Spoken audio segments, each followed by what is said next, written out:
picked up a load. It'll be in one of the videos before this, but in Michigan and took it out to Nevada. Had enough time in there for a 34-hour reset, so from Michigan to Nevada you take 80 all the way across the country, while from Cheyenne to Denver on 80 is only like 70 miles or something.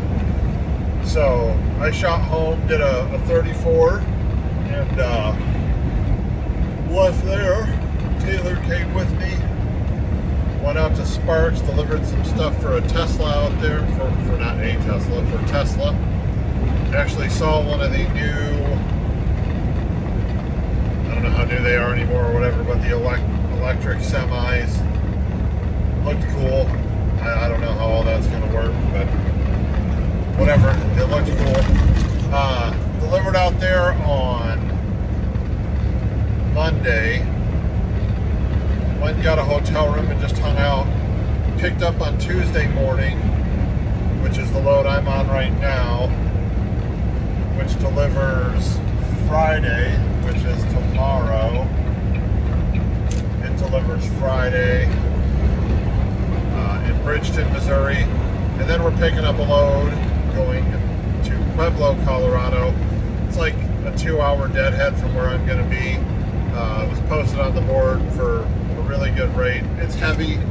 It's animal food going to the Target in Pueblo, but pays really well, so we're going to pick that up, go to Pueblo. That delivers on Monday, so what I might do is pick it up, go home, so I can be home Saturday morning probably. The weekends haven't worked out great for me, but be home Saturday. Hopefully have enough time, get another 34 in, deliver that on Monday morning, and then have to come back up to Denver, and then I will probably look for a load out of Denver Wednesday or Thursday. I'm ready to spend a couple days at home. But we'll just see, because there's not going to be anything out of Pueblo. Pueblo's southern Colorado. It's a smaller city or town, whatever. There's not going to be anything there. So I'll have to go back to Denver anyway. Ooh, excuse me. So I'll have to go back to Denver anyway. And we'll just kind of see what happens. I mean, if I can get my 34-hour in, go down, deliver it, and come back and pick up something on Tuesday, maybe I'll just do that and keep running, because it is September right now. The window on good weather is closing. Maybe it'll be like last year and really hold out until end of December into January, but you can never count on that.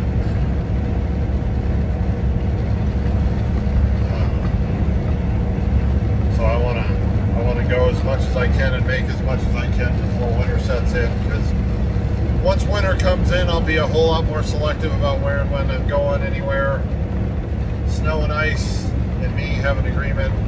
I don't drive on it, and it doesn't send me into the ditch. So I try to avoid it a lot. So come December, January, or whenever winter sets in, I'll be going south. God damn. Excuse me again, I don't know why I'm yawning, but I'm going to go south, and the rates down there aren't near as good, but do the best I can, because I'm just not dealing with really bad weather. It's bad enough, like this is Kansas in September here, and it's always windy here most of the time, but it's already windy. If it's freezing cold and blowing snow and all that, it just makes it worse. So be going south and spending the winter down that way. Since I started trucking, I've been doing this, I think January. Yeah, January. So not 2 years yet. January will be 2 years. So I always thought when I started I would do a lot in Texas. I thought Texas would be, kind of a good hub for freight. I don't know if it is, because I never book loads going down there, because going into Texas seems to be a lot like going into California. It doesn't really pay. So I've never really looked at too many loads coming out. I think I've hauled in the year and 9 months I've been doing this. I've hauled one load out of Texas and dropped one. That's it. And that load, I don't even remember if it was a good one or not. All I remember, it was Traeger pellets that I took to Denver, I think. But it, I don't know. So I actually might try to shoot down into Texas and just see what or well, I'll look first, but shoot down that way and kind of just see what the spot market's like down there. I'm sure it won't be any good because it'll be winter time. And I've talked to a few guys. I know I'm not the only one that once winter sets in, it's south or nothing, and sometimes that makes rates take a big hit. Now, I will say it doesn't snow a ton in the winter in Denver. It doesn't. So I know last winter I brought loads from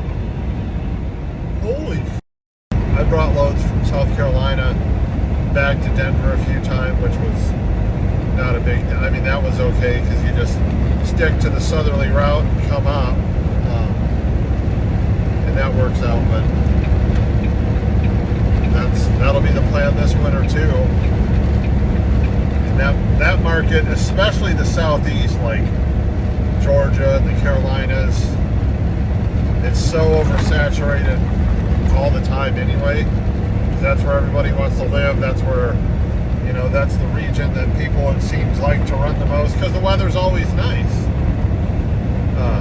In the wintertime, I'll go anywhere that pays well, but wintertime comes in and I'm going to go down and make it even more saturated, and that's just kind of the way it is.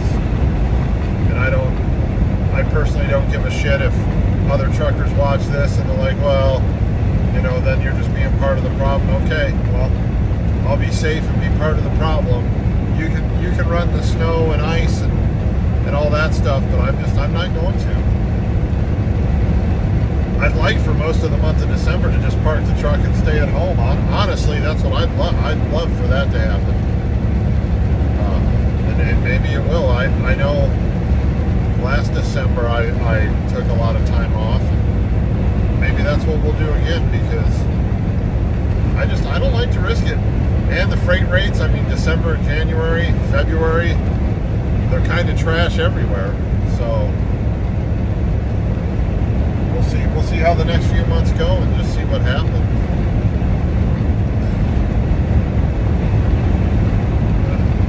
It's a windy day in Kansas. I got to get as far as I can today. This drops off at 9 tomorrow. I really wish I'd stop yawning. This drops off at 9 a.m. tomorrow. My next pickup appointment's at 2. Hopefully this gets unloaded fast. It took a really long time where we picked this up in Sparks. It took like 4 hours to put this on the truck, and I don't know why. A lot of it was a small place, and I almost guarantee it because the dock doors were open when we got there, and you could see that there was nothing staged. And this is like office furniture and fixtures and stuff like that. So I'm sure once I got there, they started taking it off their storage racks and piecing it together and stuff, which is just, it's so annoying because I booked that load like 4 or 5 days. Like I booked the one from Michigan going to Sparks, and I think it was the next day or the day after I booked this load, which the rate's not great, but it's coming out of Sparks, Nevada. The freight's not good over there, so I was happy to get this for what I got it for. But I booked it during the trip out there. So they knew at least for 3 to 4 days, maybe even 5 before I got there, that I was coming. So why wouldn't it be just get it ready? I don't get places like that. I like the places you pull up, they tell you the door. If the door's open, you see your load right behind the door, and they just put it in the truck. And unfortunately, there's more places like this place that I picked up that don't have anything ready than do. But it's like if you know someone's coming and you know it's verified, and maybe they just have too many trucks that cancel or whatever, something like that, that they're just like, hey, we're not getting it ready till you're here because we can't have it sitting in the way of our docks, for a day or two while we're waiting to get other trucks in here if you fall off the load. But I don't know, it would just be nice to streamline things just a little bit. Get around the corner here. I don't like passing people on these highways when it's so windy, because you get like a 5-second reprieve when you're right beside them, and then that wind just blasts you again when you come out. It's not, it's Kansas, so it's not real bad right now. And usually the farther east you go, the better it gets as far as wind goes. We're almost to Hayes right now. I think we're about 12 miles west of Hayes. Salina's not a whole lot past Hayes, and it seems like once you get west of Salina, there's a little more hills, and it slows the wind down a little bit. Out here it's just straight up flat with a straight line wind, so even if it's not blowing that extremely hard, it's just a broadside straight line wind that when it catches you, you're the only thing breaking it up. So it's not my favorite. It's one of my favorite states to go through if the weather's good, and one of my least favorite if it's windy and bad, because it's just a flat straight road, real nice, 70. But if it's real windy, it can be miserable. And I bring, usually out of Denver, a lot of empty can loads from either like the brewery, not the brewery, but they have a place that makes the cans for different alcohols and stuff right at the brewery there in Golden. Or the Ball Corporation makes like Monster Energy drink cans and stuff like that, and I bring a lot of those out, and they're only 5,000 or 6,000 pounds, and if that's all you have in the trailer is 5,000 or 6,000 pounds, like even today, that would be not a fun ride because it gets whipped around. It's amazing how strong this wind can be, but like I said, it's not too bad today. The other bad part is like the cab of the trucks they sit on. And it's not a bad thing unless it's windy, but they sit on airbags. So like when the wind pushes, it feels like you're rocking on a boat sometimes. I don't know if all trucks have that. I don't think the older ones do, but probably be 4 inches shorter by the time you were done driving truck if you didn't have them with some of these roads, Colorado and Michigan. I actually think, and I told Taylor last time, I think that Michigan has beaten out Colorado for the worst. But Michigan highways are awful, and they are doing a lot of construction, but man, they let them get bad before they did. It's awful.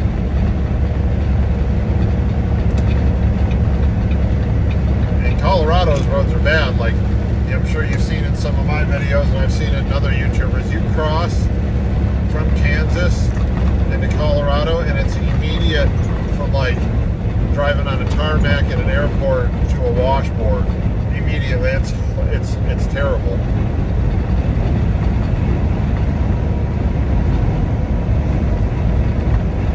But in Michigan, it seems like it's just all their roads are bad.